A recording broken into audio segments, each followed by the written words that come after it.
에베소서 6장 10절부터 18절을 제가 대신 봉독해 드리겠습니다. 하나님의 말씀을 들으십시오. 끝으로 너희가 주 안에서와 그 힘의 능력으로 강건하여지고 마귀의 관계를 능히 대적하기 위하여 하나님의 전신갑주를 입으라. 우리의 씨름은 혈과 육을 상대하는 것이 아니요 통치자들과 권세들과 이 어둠의 세상 주관자들과 하늘에 있는 악한 영들을 상대함이라. 그러므로 하나님의 전신갑주를 취하라. 이는 악한 날에 너희가 능히 대적하고 모든 일을 행한 후에 서기 위함이라. 그런즉 서서 진리로 너희 허리띠를 띠고 의의 호심경을 붙이고 평안의 복음이 준비한 것으로 신을 신고 모든 것 위에 믿음의 방패를 가지고 이로써 능히 악한 자의 모든 불화살을 소멸하고 구원의 투구와 성령의 검 곧 하나님의 말씀을 가지라. 모든 기도와 간구를 하되 항상 성령 안에서 기도하고 이를 위하여 깨어 구하기를 항상 힘쓰며 여러 성도를 위하여 구하라. 아멘. 전능자의 그늘이라는 책으로 유명한 짐 엘리엇이라는 사람이 있습니다. 아마 한 번쯤 들어보셨을 텐데요. 아우카족을 향해서 하나님의 그 마음을 품고 그 부족으로 들어갔다가 이제 순교했던 사람입니다.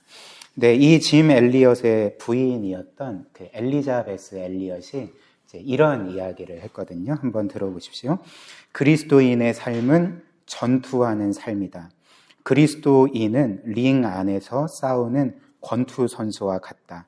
따라서 그리스도인은 자신의 코너에 가서 코치에게 저 남자가 나를 때려요 라고 말해서는 안 된다. 그리스도인은 싸워야 한다. 그리고 우리가 그리스도인이고 영적인 전쟁터에서 사는 것이라면 우리는 영적으로 공격을 받고 피를 흘리는 것을 이상하게 여기지 말아야 한다. 오히려 우리는 그리스도의 군사로서 영적인 전투를 신실하게 싸워 나가야 한다. 이렇게 말합니다.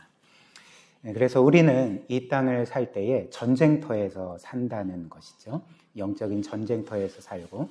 그래서 이 엘리자베스 엘리엇이 말한 것처럼 우리는 이런 말을 하면 안 됩니다. 저 남자가 갑자기 나를 때려요. 우리가 어떤 면에서 영적인 공격을 받는 것은 당연하고 우리는 그것에 대해서 맞서 싸워야 하는 거죠.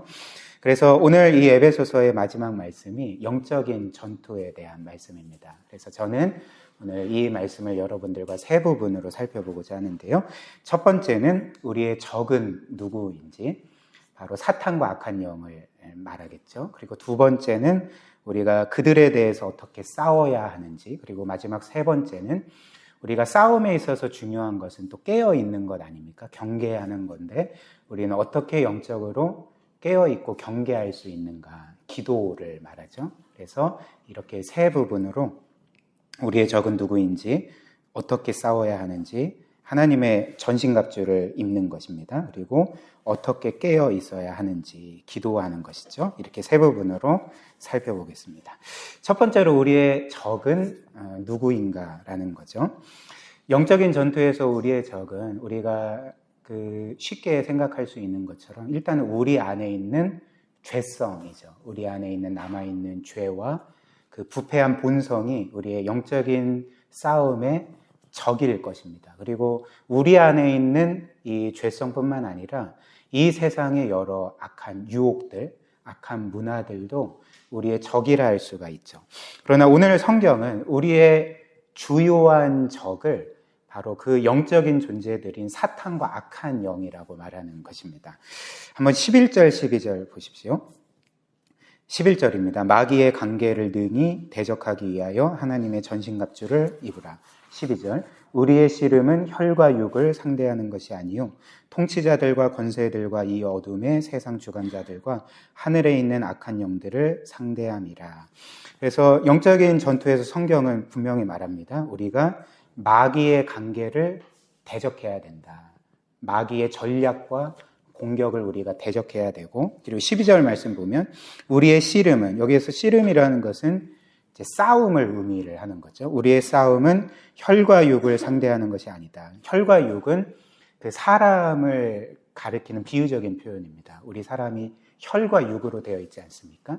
그래서 우리의 싸움의 대상은 우리를 괴롭히거나 혹은 우리에게 어떤 해를 가하려고 하는 사람이 아니라 그 사람 이면에 있는 눈에 보이지 않는 영적인 존재다. 그래서 그 영적인 존재를 뭐라고 표현하냐면 통치자들, 권세들, 이 어둠의 세상 주관자들, 하늘에 있는 악의 영들, 이렇게 말하는 것입니다. 그래서 이 악의 영들이 앞에 나오는 통치자들, 권세들, 이 어둠의 세상 주관자들로 이제 표현이 되고 있는 거죠. 그렇다면 성경은 왜 이 부분에서 그냥 악한 영들이라고 하지 않고 통치자들, 권세들, 이 어둠의 세상 주관자들이라고 말을 할까? 이것은 우리가 싸울 대상인 영적인 그 존재들, 악한 영들이 굉장히 강력한 세력임을 우리에게 알려주는 말씀을 할 수가 있는 거죠. 그래서 성경에 따르면 사탄과 악한 영들은 공중 권세를 잡고 있고요. 그리고 오늘 이 12절 말씀처럼 이 세상을 주관하는 권세들입니다. 그러니까 우리의 적이 만만치 않은 적이라는 거죠. 그러니까 그만큼 우리는 무장되어 있어야 되고 또 강력한 힘을 가지고 그들과 맞서 싸워야 됨을 이 말씀이 우리에게 알려주고 있는 거죠. 그래서 성경은 어찌됐든 우리가 이 악한 영, 마귀의 관계에 대적해야 된다. 그들과 맞서 싸워야 된다. 이렇게 말합니다. 즉, 또 이 말씀에서 우리가 알게 되는 것은 마귀가 우리를 공격할 때는 전략을 가지고 공격을 한다는 것입니다. 그러니까 관계라는 것이 전략, 전술 이런 뜻 아니겠습니까? 그래서 사탄은 우리를 공격할 때 참 어떤 면에서 가장 지혜로운 존재 중에 하나인 것인데 그가 어떤 계략과 전술을 가지고 우리를 넘어뜨리려고, 우리를 해하려고 그렇게 공격한다는 것을 우리가 기억을 해야 된다는 거죠. 그런데 이 지점에서 우리의 문제가 무엇일까요? 우리의 가장 큰 문제는 우리가 성경을 믿는 신자임에도 불구하고 영적인 존재에 대해서 거의 생각하지 않고 살아간다는 것입니다. 여러분들은 한 주 동안 살 때 이 사탄과 악한 영들에 대해서 얼마만큼 생각하셨습니까? 아마 거의 생각하지 않은 채 한 주를 보내셨으리라 생각을 합니다. 저도 마찬가지고요.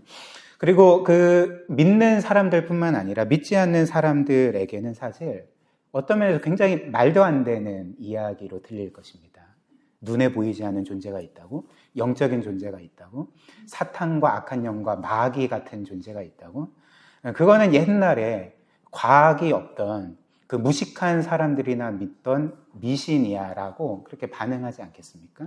지금도 그런 영적인 존재를 믿는 사람들을 저 사람은 뭔가 교육을 덜 받았거나 아니면 뭔가 좀 지적으로 떨어지거나 아니면 굉장히 미신적인 사람이다라고 이렇게 치부해버리는 세상에 우리가 살고 있습니다. 그러나 이 부분에서 우리가 생각할 것은 이렇게 영적인 존재는 전혀 없다라고 말하는 것 자체가 어떤 지적인 합리적인 결론이 아니라 그 지적인 교만이라는 거죠. 일종의 지적인 교만이라는 것입니다. 왜냐하면 사실 영적인 존재가 있다 없다 이런 것은 과학으로 입증될 수 있는 사실입니까? 아닙니까? 그렇지 않습니다.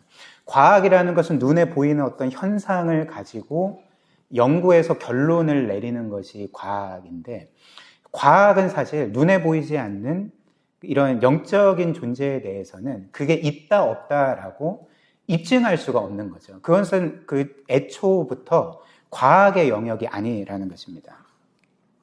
따라서 그 어떤 한 사람이 그냥 무턱대고 영적인 존재는 없다라고 말하는 것은 그게 뭔가 지적으로 합리적인 결론을 내리는 것이 아니라 오히려 지적으로 부정직한 결론을 내리는 것과 같다는 거죠. 그러니까 정직한 게 아니라는 거죠.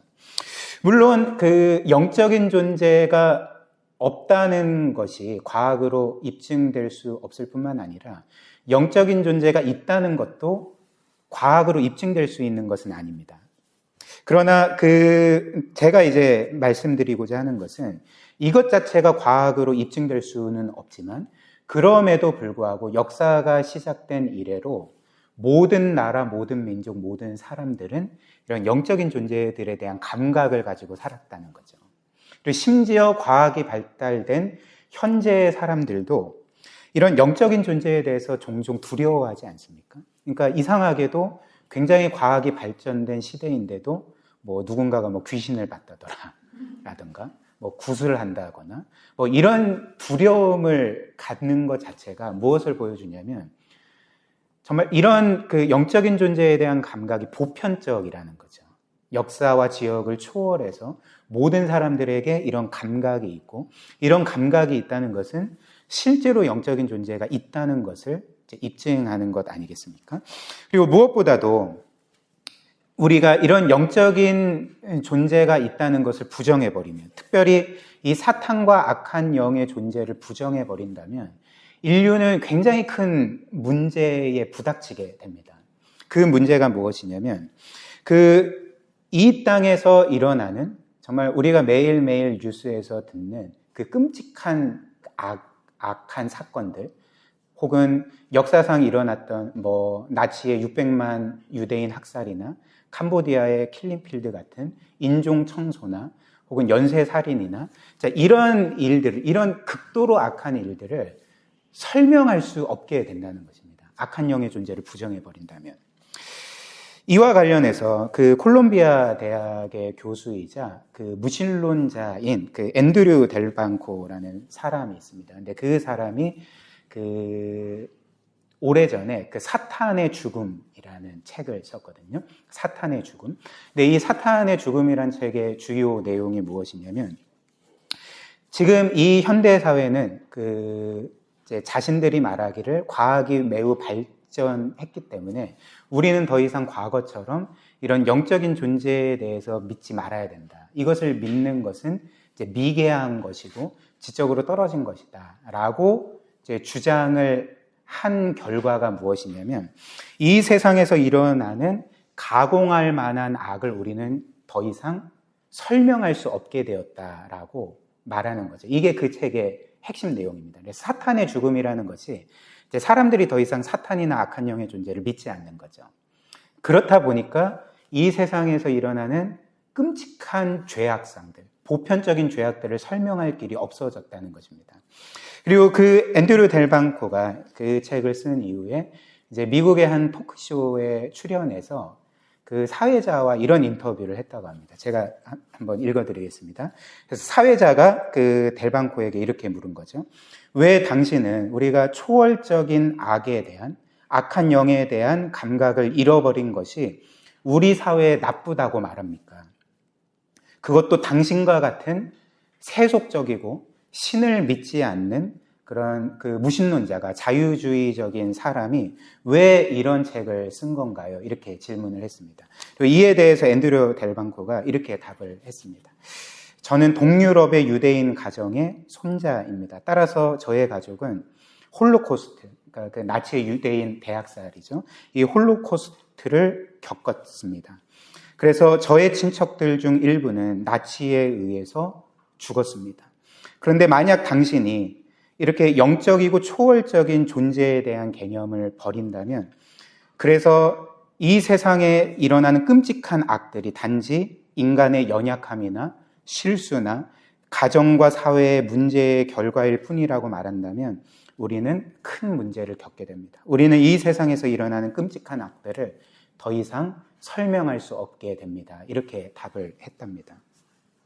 그래서 예를 들면 제가 언급했던 것처럼 우리는 나치의 유대인 600만 명을 대학살한 그 홀로코스트나 아니면 캄보디아의 킬링필드 같은 대학살이나 어떤 연쇄살인 사건이나 뭐 최근에도 어떤 한 그 20대 여성이 동갑내기 여성을 무참히 살해한 사건이 있지 않았습니까? 이런 사건들을 그냥 단순히 저 친구는 교육을 잘못 받았기 때문에 그런 거야. 혹은 저 친구는 뭔가 화목하지 않은 가정에서 자랐기 때문에 저런 일을 한 거야. 아니면 저 친구는 뭔가 부조리한 사회에서 살았기 때문에 저런 그 끔찍한 범죄를 한 것일 거야. 그러니까 이런 식으로만 해석을 해버리면 이것 자체가 충분한 해석이 안 된다는 것, 충분한 설명이 안 된다는 것입니다. 물론 성경은 모든 사람이 제가 언급한 그런 끔찍한 죄악을 저지르는 사람들과 똑같은 죄를 저지를 수 있는 그 죄의 본성과 씨앗이 우리에게도 있다고 말합니다. 모든 사람들에게 있다고 말하는 거죠. 그러나 성경은 더 나아가서 이 세상 사람들이 이렇게 끔찍한 죄악을 저지르는 이유가 그 사람 안에 있는 죄악된 본성뿐만이 아니라 그 본성을 부추기는 어떤 존재가 있다는 거죠. 그 본성을 이끌어내서 실제로 죄를 범하게 하는 어떤 보이지 않는 존재가 있다고 분명히 우리에게 알려주는 것입니다. 그러니까 그 존재가 바로 오늘 에베소서가 말하는 사탄과 악한 영들인 거죠. 이 세상 주관자들인 거죠. 그런데 우리가 이런 악한 영의 존재 자체를 부정해 버린다면 이제 어떻게 되겠습니까? 그러니까 그들은 실제하고 우리를 여전히 노리고 우리를 공격하고 있는데 우리는 그런 존재는 없어라고 말하면 그들의 공격에 대해서 무방비 상태에 있게 된다는 거죠. 그러니까 우리는 그냥 당할 수밖에 없고 영적으로 공격받을 수밖에 없고 패배하는 삶을 지속적으로 살아갈 수밖에 없지 않겠습니까? 따라서 영적인 전투에서, 그러니까 이 세상 모든 전투에서 가장 중요한 것은 적의 정체를 확인하는 거잖아요. 그러니까 똑같이 영적인 전투에서도 우리의 적이 실제하고 그 적이 우리를 공격하고 그 적이 호시탐탐 우리를 노린다는 것을 먼저 인정해야지만, 자각해야지만, 늘 그것을 인식하며 살아가야지만 우리가 이 영적인 싸움을 시작할 수가 있다는 것입니다. 이것이 이제 첫 번째로 우리의 영적인 싸움의 대상, 사탄과 악한 영들에 대한 성경이 우리에게 주는 말씀인 거죠. 그 다음 두 번째로, 그렇다면 우리는 이제 어떻게 싸워야 되는가? 10절과 11절 한번 더 보십시오. 너희가 주 안에서와 그 힘의 능력으로 강건하여지고 11절 마귀의 관계를 능히 대적하기 위하여 하나님의 전신갑주를 입으라 이렇게 말합니다. 그래서 우리는 어떻게 싸워야 되는가? 첫 번째는 우리가 힘을 길러야 한다고 말합니다. 우리가 강건해져야 되고 그리고 우리가 그 영적인 싸움을 감당할 수 있는 힘을 공급받아야 된다고 말합니다. 그것이 이제 10절인 거죠. 그 힘의 근원이 어디에서 온다고 말합니까? 주 안에서와 그 힘의 능력으로 강건해지고, 즉 우리는 그리스도 안에 있을 때 그리고 그분의 능력으로만 영적인 힘을 얻을 수가 있다는 거죠. 영적으로 강건해질 수 있다는 것입니다. 이는 우리에게 무엇을 보여줄까요? 그러니까 우리의 영적인 모든 힘이 그리스도에게로부터 올 뿐만 아니라 우리는 철저하게 이 부분에 있어서는 그리스도께 의존하는 존재라는 거죠. 그러니까 그리스도와의 관계 없이 그분 밖에서는 우리는 결코 이런 영적인 능력을 얻을 수가 없다는 것을 성경이 우리에게 알려주는 것입니다. 그래서 우리가 기억해야 될 것은 우리는 늘 그리스도와의 관계 안에서만 영적으로 살아갈 수 있고 힘을 얻을 수 있는 것이지 그리스도와의 관계 밖에서 그리스도와 전혀 상관없이 어떤 영적인 힘을 얻을 수 있는 존재가 아니라는 것입니다. 우리는 늘 그리스도를 의지할 수밖에 없다는 거죠. 특별히 오늘 너희가 그리스도 안에서와 그 힘의 능력으로 강건해져야 한다 이렇게 말하는 것인데 이것은 무엇을 의미할까요? 우리가 그 그리스도를 전적으로 필요로 하는 사람일 뿐만 아니라 그리스도 안에서 우리가 그분을 전적으로 의존할 때, 즉 그리스도 안에서 우리가 약해질 때 진정으로 우리가 강해진다는 것을 오늘 성경이 우리에게 알려주고 있지 않습니까? 왜 그럴까요? 만약 내가 영적으로 뭔가 문제 없고 그리스도 없이도 영적으로 잘 살 수 있고 강건해질 수 있다고 생각을 하면 우리는 사실 그리스도 안에서 그분의 힘의 능력으로 강건해질 필요성을 느끼지 못할 것입니다. 그러나 우리가 영적으로 연약하고 아무런 힘이 없고 그리스도의 도우심이 아니면 영적으로 온전히 살아갈 수 없음을 우리가 그 그리스도에 대한 필요성을 늘 깨닫고 기억할 때 우리는 그분을 의지하게 되고 그로 말미암아 우리가 강건해지는 것이죠. 이것을 이 12절이 우리에게 알려주고 있는 거죠. 10절이 우리에게 알려주고 있는 거죠. 그렇다면 일단 이 부분에 대해서 우리의 삶을 한번 살펴보면 좋겠습니다. 말씀드렸듯이 우리가 영적으로 강해지는 것은 그가 자신이 얼마나 연약한지를 깨닫고 그리스도를 의존함으로써 그가 영적으로 강해지는 거죠. 그런데 우리의 삶은 어떠합니까? 우리는 그만큼 나에게 그리스도가 필요함을 늘 자각하며 살아가고 있습니까? 혹시나 우리가 이 땅을 살면서 혹은 한 주간 살아가면서 정말 그리스도의 은혜를 갈급해하고 절대적으로 필요로 하고 그리스도가 아니면 나는 아무것도 아니고 연약할 뿐이고 그리고 실패하고 쓰러질 수밖에 없다는 것을 인정하면서 그리스도께 매달리고 의존하는 삶을 살았습니까? 만약 그렇지 않다면, 아니 정말 이런 그리스도에 대한 필요성을 전혀 느끼지 못한 채 한 주를 살아가거나 우리의 인생을 살아간다면 그것은 우리에게 무엇을 보여주겠습니까? 그러니까 우리의 영혼에 뭔가 문제가 있음을 보여주는 거죠. 우리가 영적으로 뭔가 잘못된 방향으로 나아가고 있음을 이 말씀이 우리에게 보여주고 있는 것입니다. 그러므로 우리가 해야 될 일은 일단 10절 말씀처럼 늘 나의 연약함과 부족함과 불완전함을 깊이 자각하고 그리스도께로 나아가는 거죠. 그리스도께 피하는 거죠. 그리스도를 전적으로 의존하는 거죠. 그렇게 할 때 찬양의 가사처럼 우리가 약할 때에 그리스도 안에서 우리는 역설적으로 강해지는 것입니다. 사탄이 결코 건드릴 수 없는, 쓰러뜨릴 수 없는 그런 영적으로 강한 사람으로 세워질 수 있게 되는 것입니다. 그 다음 이제 우리가 두 번째로 해야 될 일은 이렇게 그리스도 안에서 우리가 강건해진 후에 이제 무장을 해야 되지 않겠습니까? 전투를 하려면 힘이 있을 뿐만 아니라 이제 무기가 있어야 되지 않을까요? 그리고 그 방어 도구로 우리가 무장해야 되는 것 아니겠습니까? 그래서 성경은 이에 대해서 어떻게 말합니까? 너희가 하나님의 전신갑주를 입으라 이렇게 말하는 거죠. 11절 말씀 또 13절 말씀이 두 번 연속해서 이 부분을 강조합니다. 11절 하나님의 전신갑주를 입으라. 그리고 13절 그러므로 하나님의 전신갑주를 취하라. 성경이 똑같은 말을 두 번이나 강조했다는 것은 무엇을 의미하겠습니까? 이게 진짜 중요하다는 거죠. 이게 정말 극도로 중요하기 때문에 성경은 연이어 너희는 하나님의 전신갑주를 입어야 된다, 무장해야 된다 이렇게 강조하는 것입니다.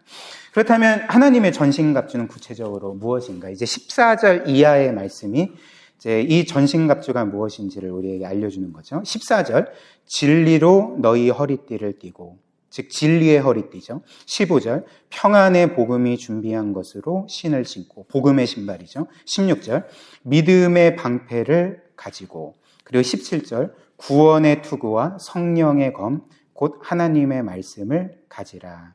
이렇게 우리가 하나님의 전신갑주로 무장해야 한다는 것입니다. 그런데 진리의 허리띠, 복음의 신발, 믿음의 방패, 구원의 투구, 성령의 검, 이것은 곧 하나님의 말씀이라고 하는 거죠. 이것들의 공통점이 무엇입니까? 여기에 이렇게 열거된 이런 방어 도구나 무기의 공통점이 무엇입니까? 그러니까 하나님의 말씀이라는 거죠. 진리의 허리띠에서의 진리도 하나님의 말씀이고, 복음의 신발에서의 복음도 하나님의 말씀이고, 또 믿음의 방패에서 이 믿음의 내용도 하나님의 말씀이고, 구원의 투구라고 할 때 이 구원의 투구는 구원의 확신을 의미합니다. 그러니까 구원의 확신도 하나님의 말씀으로부터 오잖아요. 그러니까 이것도 하나님의 말씀과 관련이 있고, 마지막 성령의 검은 이제 17절이 분명히 말하는 거죠. 이것은 곧 하나님의 말씀이다 이렇게 말하는 것입니다. 따라서 하나님의 전신갑주로 우리가 무장한다는 것은 하나님의 말씀으로 무장한다는 것과 동일한 말씀이라는 거죠.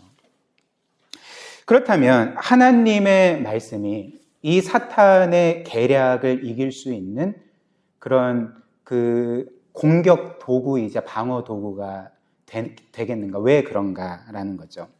이는 사탄이 우리를 공격하는 주요한 방법과 관련이 있습니다. 사탄은 주로 우리를 어떻게 공격을 할까요? 그러니까 성경에 따르면 사탄이 우리를 공격할 때는 주요하게 거짓말로 공격을 한다는 것입니다. 그러니까 미혹하여 우리를 죄에 빠뜨리고 실패하게 만들고 패배하게 만든다는 거죠. 예를 들면 제가 아마 제 기억으로는 몇 주 전에 이 부분을 말씀드린 것 같은데, 사탄과 악한 영들은 우리를 결코 강제적으로 죄를 짓게 만들지 못합니다. 그러니까 우리가 보통 생각하는 것처럼 우리는 원하지 않는데 사탄이 막 강제적으로 우리를 그렇게 죄를 짓게 하고 또 끔찍한 범죄를 저지르게 하지 않는다는 거죠. 사탄이 예를 들면 강제로 우리 입을 열어서 막 우리 혀를 막 주관해가지고 막 거짓말을 하게 하거나 악한 말을 쏟아내게 하거나 막 이런 식으로 하거나, 혹은 우리는 원치 않은데 우리의 손을 강제로 잡아서 막 다른 사람들을 때리게 하거나 어떤 사람의 물건을 훔치게 하는 이런 강제의 방식으로 우리로 하여금 죄를 짓지 못하게 하는 것, 그런 능력이 사탄에게는 없다는 것을 우리가 기억을 해야 한다는 거죠. 그렇다면 사탄이 우리로 하여금 죄를 짓게 만드는 방식은 강제의 방식이 아니라 미혹의 방식인 것입니다. 그러니까 거짓말로 속여서 우리가 스스로 죄를 짓게 만드는 것이 바로 사탄이 우리를 공격하는 주요한 길이라는 거죠. 방법이라는 거죠. 그래서 분명히 거짓인데 우리로 하여금 참된 것으로 믿게 만들고, 그리고 분명히 이것이 불행해지는 길인데 마치 행복해질 수 있는 길인 것처럼 거짓말로 우리를 미혹하고, 그것이 분명히 죽는 길인데 마치 우리가 살아나는 길인 것처럼, 생명의 길인 것처럼 속여서 우리로 하여금 죄를 짓게 만들고 죄의 길에 끊임없이 노출되고 죄의 길로 나아가게 만든다는 것입니다. 그래서 이런 이유로 주님은 사탄의 정체를 요한복음 8장 44절을 보면 사탄은 거짓의 아비다. 거짓의 아비라는 것은 거짓의 창시자라는 말이거든요. 그러니까 모든 거짓의 시작이 이 사탄과 악한 영으로부터 시작됐다는 말인 거죠. 예를 들어볼까요? 여러분들도 아시다시피 최초의 사람인 아담과 하와가 하나님께서 명하신 명령을 거부하고 불순종하여서 죄를 범하지 않았습니까? 선악과를 따먹지 않았습니까? 그런데 최초의 인간인 아담과 하와가 어떻게 해서 이 선악과를 먹게 되었습니까? 어떻게 해서 이런 죄를 범하게 되었던 것일까요? 사탄이 그냥 아담과 하와는 원치도 않는데 강제적으로 손을 붙들고 선악과를 강제적으로 따먹게 한 것입니까? 그러니까 이런 식으로 죄를 짓게 만든 게 아니라 거짓말로 죄를 짓게 만든 거죠. 그래서 특별히 사탄이 하와에게 한 거짓말, 사실 하와에게만 거짓말한 게 아니라 옆에 아담도 있었습니다. 그러니까 하와와 아담에게 똑같이 거짓말을 했던 거죠. 근데 그 거짓말이 무엇입니까? 하나님은 분명히 너희에게 이 과실을 먹으면 반드시 죽는다고 했는데 그거는 맞지 않다. 이것을 먹어도 너희는 죽지 않는다. 그러니까 거짓말을 했던 거죠. 그리고 더 나아가 이 과일을 먹으면 너희는 하나님처럼 된다. 너희는 지금보다도 훨씬 더 탁월해지고 영광스러워지고 하나님과 동급이 되고, 그래서 하나님 없이도 너희는 영원토록 살고 영원토록 행복해질 수 있다라고 거짓말로 이들을 미혹하고 그 선악과를 따먹게 했던 거죠. 무엇보다도 사탄의 가장 악랄한 거짓말은 이 과실을 먹으면 죽지 않는다, 이것이 아니라 하나님의 선하심을 믿지 못하게 한 것이었습니다. 이게 이제 최악의 거짓말이었거든요. 어떤 식으로 하나님의 선하심을 믿지 못하게 했습니까? 마치 하나님이 아담과 하와 이후의 사람들에게 가장 좋은 것을 주시지 않는 분인 것처럼, 그것을 아까워하시는 분인 것처럼, 사람의 진정한 생명과 행복을 추구하지 않으시는 뭔가 이기적인 분이신 것처럼 하나님의 선하심의 성품을 왜곡시켰던 거죠. 그렇기 때문에 하나님이 너희가 하나님처럼 될까봐, 그분처럼 될까봐 이 선악과를 먹지 못하게 하신 거야. 그 이면에는 하나님은 너희가 신뢰할 수 없는 분이야. 너희가 너희의 생명과 행복을 원한다면 하나님을 의지하지 말고 하나님으로부터 독립해야 돼. 너희는 하나님처럼 살아야 돼. 그러니까 이런 식으로 하나님의 선하심을 왜곡하고 믿지 못하게 만들고 부정해버리고 그 선악과를 따먹게 했던 거죠.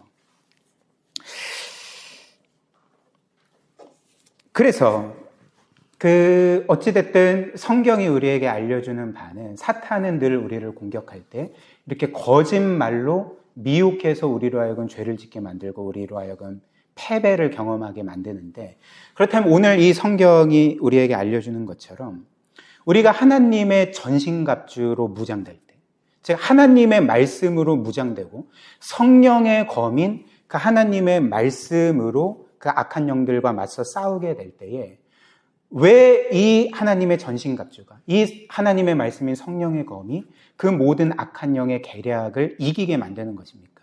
왜냐하면 하나님의 말씀은 우리에게 참과 거짓이 어떤 것인지를 알려주기 때문에 그런 거죠. 무엇이 진리이고 무엇이 거짓이고 이런 것들을 우리로 하여금 분별하게 만들어서 사탄의 거짓말을 물리치게 만들기 때문에 우리가 이렇게 하나님의 전신갑주, 하나님의 말씀으로 무장될 때 그 사탄의 모든 계략을 이길 수 있게 되는 거죠. 예를 들면 아담과 하와가 만약에 처음에, 그때는 뭐 성경은 없었지만 하나님이 주신 그 말씀을 마음에 새기고 기억했다면, 그 말씀을 계속적으로 묵상했다면 그들은 사탄의 거짓말에 넘어가지 않았을 것입니다. 사탄이 이것을 먹으면 죽는다 들었겠지만 죽지 않는다라고 들었을 때, 아니야, 하나님은 진리를 말씀하시는 분이고 이 선악과를 먹으면 우리는 반드시 죽게 되어 있어 라고 하면서 그 거짓말을 물리쳤겠죠. 그리고 사탄이 그들에게 하나님은 너희가 생각하는 것처럼 선한 분도 아니고 너희의 유익을 위해 최선을 다하는 분도 아니야 라고 거짓말로 미혹하려고 했을 때 이들이 하나님의 성품에 대한 사실을 기억했다면, 그렇지 않아, 하나님은 우리를 지극히 사랑하시고 우리의 최고의 유익을 위해 최선을 다하시는 분이시야 라고 그 사탄의 거짓말을 이겨냈겠죠. 이는 우리에게도 마찬가지입니다. 우리는 끊임없이 하나님의 말씀을 읽고 묵상하고 또 연구함으로써 참과 거짓이 무엇인지, 어떤 것이 생명의 길이고 죽음의 길인지, 어떤 것이 진정으로 행복한 길이고 불행해지는 길인지를 끊임없이 분별하고 사탄의 거짓말에 대해서 우리가 맞서 싸우고 그것들을 이겨야 한다는 거죠. 그리고 무엇보다도 우리는 하나님의 말씀에서 이 첫사랑 아담과 하와가 놓쳤던 것, 즉 하나님의 그 사랑과 은혜가 얼마나 신실하고 풍성한지, 얼마나 놀라운지를 우리가 늘 기억해야 한다는 것입니다. 즉 하나님께서 우리와 같은 죄인을 위해 그분의 아들을 내어주실 정도로 우리를 사랑하시고 우리를 귀하게 여기시고 그 아들 안에서 자신의 모든 것을 주시기를 그 어떤 것보다도 원하시고 이미 주셨다는 사실을 우리가 늘 기억하면서 이 사탄의 모든 유혹과 공격들에 맞서 싸워야 하고 이겨야 한다는 거죠. 예를 들면 우리는 보통 어떤 그 심판의 공포나 두려움들이 우리로 하여금 죄를 짓지 않게 하고 나름 거룩하게 살아가게 만든다고 생각하는 경향이 많은 것 같습니다. 물론 어떤 이런 그 심판의 두려운 공포들, 이런 것들이 어느 정도는 우리에게 죄를 억제하게 하고 그 죄를 이기게 만든 것은 사실입니다. 그러나 그럼에도 불구하고 성경이 우리에게 말하는, 우리가 죄를 온전히 이길 수 있는 그런 효과적인 방법은 심판의 두려움에 휩싸이는 것이 아니라 바로 하나님의 사랑을 보는 거죠. 그 사랑을 깨닫고 경험하고 그 사랑의 영향 아래 있을 때에 우리는 진정으로 거룩한 삶을 살 수 있고 죄를 이길 수 있는 삶을 살 수 있고 승리하는 삶을 살아갈 수 있다는 것입니다. 예를 들어볼까요? 여러분들이 아시다시피 옛날 동화 중에 그 해와 바람의 내기에 대한 이야기를 아실 것입니다. 그래서 어느 날 햇님과 바람이 한 사람을 두고 내기를 한 거죠. 그래서 누가 더 빨리 저 사람의 옷을 벗길 수 있는가, 이렇게 내기를 한 것. 여러분들도 다 아시죠? 그래서 이제 처음에 바람이 이 사람의 옷을 벗기기 위해서 온 힘을 다해서, 온 능력을 다해서 그 사람에게 그 바람을 불게 했는데, 그 바람이 세지면 세질수록 이제 이 사람은 그 바람에 저항하면서 자신의 옷을 더욱더 꽉 붙들지 않았습니까? 그래서 결국 바람의 시도는 실패했던 거죠. 그리고 이어서 이제 해가 이 사람의 옷을 벗기려고 할 때 어떻게 했습니까?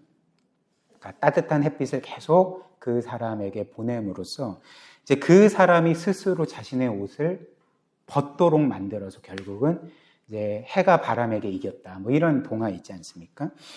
이 예화에서 우리가 알게 되는 사실이 무엇일까요? 오늘 말씀과 관련해서. 그러니까 강압이나 협박이나 심판의 어떤 공포가 사람으로 하여금 순종하게 만들지 못한다는 거죠. 사람의 내면을 바꾸지 못하고 그가 스스로 순종하게 만들 수 없다는 것입니다. 그렇다면 사람의 내면과 영혼을 변화시키고 그가 기꺼이 기쁨으로써 하나님께 순종하게 만드는 것은 무엇입니까? 그러니까 하나님의 사랑인 거죠. 특별히 그가 지금까지 결코 받아보지 못한 그 무차별적인 사랑을 하나님으로부터 받게 될 때에 그 사랑이 그의 내면을 변화시키고 그의 영혼을 새롭게 하고 그가 정말 진심으로 기쁨과 감사한 마음으로 하나님께 순종하게 만드는 것이 우리로 하여금 순종하게 만드는 가장 효과적인 방법이 아니겠습니까? 그래서 고린도후서 5장 14절과 15절이 우리에게 이렇게 말해주는 거죠. 한번 보십시오. 이렇게 말합니다.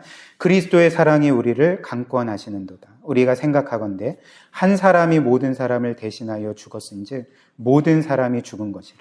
그가 모든 사람을 대신하여 죽으심은 살아있는 자들로 하여금 다시는 그들 자신을 위해 살지 않고 오직 그들을 대신하여 죽었다가 다시 살아나신 이를 위하여 살게 하려 함이라. 이 고린도후서 5장 14, 15절 말씀의 핵심이 무엇일까요? 그리스도의 사랑이 우리를 강권하는데, 우리를 주관하는데, 그런데 그리스도의 사랑을 경험하지 못했을 때, 과거에 우리는 우리 자신만을 위해 살았는데, 이제는 우리로 하여금, 우리 자신만을 위해 살던 우리로 하여금, 우리를 위해 죽으신 그리스도를 위해 살게 만드는 것이 무엇이라고 말합니까? 그러니까 14절에 그리스도의 사랑이라고 말하는 거죠. 그 그리스도의 사랑이 우리를 감화시키고, 변화시키고 우리를 강권하게 만듦으로써 우리가 기꺼이 기쁨으로 우리 자신을 위해 사는 삶을 이제는 내려놓고 뒤로 하고 우리를 위해 죽으신 그리스도를 위해 살게 만든다고 성경이 우리에게 말해주고 있지 않습니까? 즉, 이 그리스도의 사랑만이 우리로 하여금 변화를 경험하게 만들고 우리의 내면을 정말 하나님을 기뻐하고 즐거워하는 사람으로 변화시키고 그리고 우리로 하여금 기쁨으로 거룩한 삶을 살면서 그 사탄과 악한 영에 대한 그 모든 싸움으로부터 우리로 하여금 승리하게 만든다는 것을 이 말씀이 우리에게 알려주는 거죠. 그러나 성경은 우리로 하여금 이렇게 사탄의 거짓말만 물리치게 하는 것이 아니라 즉 성경, 이 하나님의 말씀이 우리로 하여금 사탄의 거짓말만 물리치게 하는 것이 아니라 사탄의 또 다른 공격 방식도 물리치게 만든다 이렇게 말합니다. 그것이 무엇이냐면 이제 우리로 하여금 끊임없이 행하는 그 사탄의 고발과 정죄인 거죠. 성경에 따르면 사탄은 이 거짓의 아비일 뿐만이 아니라 우리에 대한 고발자라고 말합니다. 우리를 계속 고소하는 자라고, 존재라고 성경이 우리에게 알려주는 거죠. 요한계시록 12장 10절에 보면 이제 이런 말씀이 있습니다. 한번 보십시오. 내가 또 들으니 하늘에 큰 음성이 있어 이르되 이제 우리 하나님의 구원과 능력과 나라와 또 그의 그리스도의 권세가 나타났으니 우리 형제들을 참소하는 자 곧 우리 하나님 앞에서 밤낮 참소하던 자가 쫓겨났고 이렇게 말합니다. 그래서 마지막 날 그리스도께서 최후 승리를 거두실 때에 그 사탄과 악한 영들도 최종적으로 패배하지 않았습니까? 근데 그 사탄과 악한 영들을 가리켜 뭐라고 말합니까? 우리 형제들을 참소하는 자, 곧 우리 하나님 앞에서 밤낮 참소하던 자가 쫓겨났다 이렇게 말하는 거죠. 여기에서 참소라는 것은 고발을 의미하는 것입니다. 그러니까 어떤 죄인에 대해서 검사가 계속 고발하는 거죠. 이 죄인은 이런 죄를 지었고 저런 죄를 지었기 때문에 이 죄인은 마땅히 이런 형벌을 받아야 됩니다. 그러니까 검사가 피고인에 대해서 고소하고 고발하고 정죄하는 것을 가리켜 사탄의 참소라고 말하는 거죠. 근데 사탄이 우리에게 이런 일을 행한다는 것입니다. 그래서 우리의 마음에, 우리의 양심에 계속적으로 이렇게 고발하는 거죠. 너 같은 죄인이 하나님의 자녀라 할 수 있어? 너 같은 죄인이 구원받은 자라 할 수가 있어? 너 같은 죄인이 과연 하나님의 사랑을 받을 수 있을 거라 생각을 해? 그러니까 이런 식으로 우리의 마음과 영혼과 양심에 끊임없이 고소하고 고발하고 정죄하는 거죠. 이에 대해서 사실 우리는 할 말이 없습니다. 우리는 보통 사탄은 거짓말쟁이니까 이 모든 것도 거짓말이겠지. 근데 사탄이 유일하게 하는 진리의 말이 이거거든요. 왜냐하면 그가 고발하고 고소하고 정죄하는 모든 죄가 사실이기 때문에 그렇습니다. 우리의 죄가 맞기 때문에 그런 거죠. 그래서 이런 경우에 우리는 보통 영적인 침체와 영적인 깊은 나락에 빠지게 되는 거죠. 그래, 맞아요. 나 같은 죄인이 하나님의 자녀라 할 수 있어? 저 사탄의 고발과 정죄가 틀린 말이 없잖아. 나는 더 이상 하나님의 사랑을 받을 수가 없고 하나님도 나 같은 죄인을 더 이상 사랑해 주시지 않을 거야 라고 생각하면서 영적인 침체에 빠지게 되는 것입니다. 영적으로 깊은 나락에 빠지게 되고 심하면 신앙을 버리게도 되게 되는 거죠. 그렇다면 사탄의 의도가 무엇일까요? 여기에 있어서 사탄이 왜 우리의 죄에 대해서 계속 고발하고 고소하고 정죄할까요? 사탄이 이 일에서 이루고자 하는 목적이 무엇이겠습니까?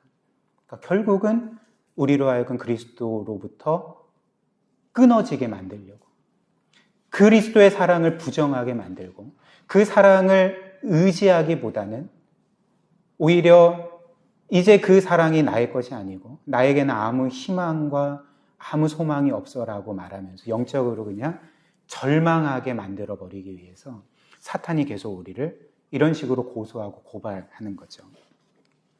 그러나 이때에 우리가 하나님의 전신갑주로 무장되어 있다면, 특별히 우리를 향한 그 구원의 메시지, 복음의 말씀을 우리가 기억한다면 우리는 이 고소와 고발과 정죄에 대해서 어떻게 맞서 싸울 수가 있겠습니까? 그래, 너 사탄과 악한 영들의 고소와 고발과 정죄가 다 맞지만 그럼에도 불구하고 그리스도께서 너가 고소하고 정죄하는 모든 죄짐을 이미 해결하셨다. 이미 그리스도께서 나의 모든 죄값을 치르셨고 이제는 그리스도 안에 있는 누구도 결코 정죄함이 없다. 그러므로 사탄아 악한 영들아 너는 더 이상 나를 고발하거나 정죄할 수 없다라고 맞서 싸울 수가 있게 되는 것입니다. 그 사탄의 공격을 이길 수가 있게 되는 거죠. 이와 관련해서 한 가지 예화가 있습니다. 우리가 사랑하는 나 같은 죄인 살리신 어메이징 그레이스 찬송가를 지은 존 뉴턴이라는 사람이 어느 날 자신의 죄의 문제로 영적 침체에 빠진 한 사람과 편지로 이런 대화를 주고받았다고 합니다. 그래서 일단은 이런 식의 대화가 이루어진 거죠. 영적 침체의 남이 존 뉴턴에게 이렇게 말했습니다. 목사님, 저는 최악이에요. 저는 극도로 악한 죄인이에요. 그렇기 때문에 하나님은 저를 더 이상 사랑하실 수가 없어요. 라고 편지를 보냈는데 존 뉴턴이 그 편지에 대해서 이렇게 답을 했답니다. 아, 그래요? 일단 당신은 당신의 모든 죄에 대해서 정확하게 본 것입니다. 당신은 그렇게 끔찍한 죄인입니다. 그러나 이와 관련해서 당신에게 한 가지 큰 문제가 있습니다. 그것은 당신이 당신의 그런 죄들에 대해서 너무나도 과도하게 영향을 받고 있다는 것입니다. 당신이 당신 자신에 대해서, 죄에 대해서 그렇게 낮은 평가를 한 것은 틀린 것이 없지만 그럼에도 불구하고 당신의 구속자 그리스도께서 어떤 분이신지, 당신을 위해 어떤 일을 행하셨는지, 그리고 당신에게 어떤 구원의 약속을 주셨는지에 대해서 당신은 너무 과소평가하고 있습니다. 그것은 굉장히 잘못된 것입니다. 라고 답을 주었답니다. 그러므로 이 존 뉴턴의 말의 핵심이 무엇입니까? 그러니까 우리의 죄는 사실이나 그 죄에 대해서 과도하게 낙심하고 절망하는 것 자체가 오히려 그리스도의 완전한 대속을 믿지 못하는 불신앙이라는 거죠. 잘못이라는 것입니다. 그리고 이와 관련해서 토마스 브룩스라는 청교도의 그 말이 굉장히 은혜롭습니다. 한번 들어보십시오. 사탄의 고발과 정죄를 이길 수 있는 방법은 당신의 모든 죄가 그리스도께 부과되었음을 보는 것입니다. 그리스도께서 찔리심은 우리의 범죄함 때문이고, 그리스도께서 상하심은 우리의 죄악 때문이고, 그리스도께서 징계를 받으심으로 우리가 평화를 누리게 되었고, 그리스도께서 채찍에 맞으심으로 우리가 나음을 입게 되었습니다. 당신은 어떤 한 부인이 빚쟁이에게 만약 내가 당신에게 빚을 졌다면 내 남편에게 가세요라고 말하는 것을 알고 있습니다. 똑같이 구원받은 신자는 공의의 법 혹은 사탄에게 이렇게 말할 수 있습니다. 내가 너에게 죄의 빚을 진 것이 있다면 나의 구세주 그리스도께로 가라. 그리스도께서는 나의 모든 죄의 빚을 완전히 갚으셨다. 따라서 우리는 그리스도께서 완전히 값을 치르신 죄의 빚이 두려워서 낙심해 있으면 안 됩니다. 따라서 이 사탄의 고발을 이길 수 있는 방법은 신자들이 자신들의 죄로 인해 낙심하는 것 자체도 회개해야 한다는 것을 진지하게 생각하고 기억해야 한다는 것입니다. 사실 우리가 우리의 죄의 그 크기와 또 심각성으로 인해서 크게 낙심하는 것은 하나님의 사랑의 풍성함, 새로움, 충만함, 영원함을 믿기를 거부하기 때문이고, 주 예수 그리스도의 고난과 죽음과 그 능력과 영광과 충족함과 효력을 믿기를 거부하기 때문이고, 믿음으로 우리에게 선물로 거저 주어진 그리스도의 의로움의 가치와 영광과 충만함과 크기와 완전성을 믿기를 거부하기 때문입니다. 하나님께서 믿는 자에게 새로운 마음을 주시는 것은 그 마음이 우리의 죄로 인한 낙심으로 인해 갈기갈기 찢겨지도록 주신 것이 아닙니다. 이렇게 말하면서 이제 이런 말을 하는 거죠. 당신은 당신의 죄를 한 번 볼 때마다 그리스도를 5번 바라보십시오 라고 말하는 것입니다. 마지막 세 번째로, 그렇다면 우리는 이렇게 그리스도 안에서 강건해지고, 즉 영적인 힘을 얻고, 그리고 두 번째로 하나님의 말씀, 즉 전신갑주로 무장할 뿐만 아니라 우리는 이 전장터에서 어떻게 깨어 있을 수가 있는가, 어떻게 경계한 상태로 이 영적인 전투를 싸워 나아갈 수가 있는가, 어떻게 깨어 있을 수가 있을까요? 그러니까 기도함으로 우리는 깨어 있을 수 있다는 것입니다. 18절 마지막으로 보십시오. 이거 한번 같이 읽어볼까요? 시작. 모든 기도와 간구를 하되 항상 성령 안에서 기도하고 이를 위하여 깨어 구하기를 항상 힘쓰며 여러 성도를 위하여 구하라. 이렇게 말합니다. 실제로 주님께서도 우리가 시험에 들지 않도록 깨어 기도하라 이렇게 말씀하셨죠. 겟세마네 동산에서요. 그리고 마태복음 6장 13절 그 주기도문의 말씀이죠. 시험에 빠지지 않게 하시고 모든 악에서 구하시도록 기도하라 이렇게 말씀하셨고, 또 제가 방금 말씀드린 누가복음 22장 46절에서 이르시되 어찌하여 자느냐 시험에 들지 않게 일어나 기도하라 하시니라 이렇게 말씀하셨습니다. 또 베드로전서 4장 7절 만물의 마지막이 가까이 왔으니 그러므로 너희는 정신을 차리고 근신하여 기도하라 이렇게 말씀합니다. 이런 성경 말씀의 그 공통점이 무엇입니까?